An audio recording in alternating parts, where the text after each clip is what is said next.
Building this mold was the first step in building my skateboard.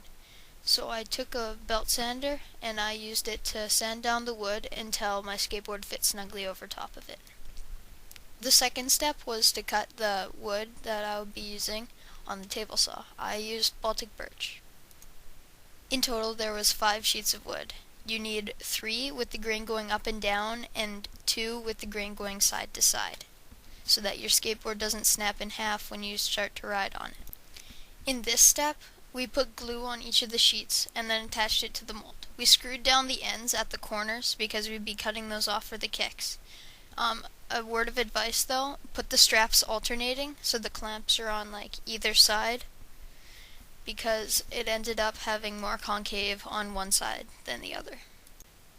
Here I am cutting my skateboard on the bandsaw. It took 2 days to dry in total, and I cut my skateboard to 7.75 inches because that's the size of the skateboard that I use.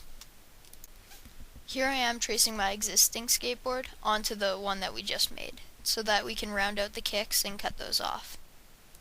Back at the bandsaw, I'm cutting off the kicks to shape up my skateboard. Here I'm sanding down the kicks to make it nice and smooth and get that detail that you can't really get on the bandsaw.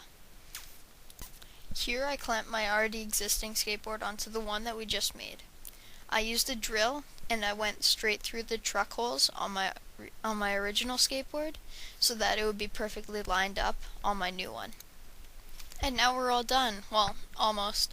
You still have to sand down the edges and get it nice and smooth because the corners are pretty sharp. But other than that, you can slap your trucks on there and go skate.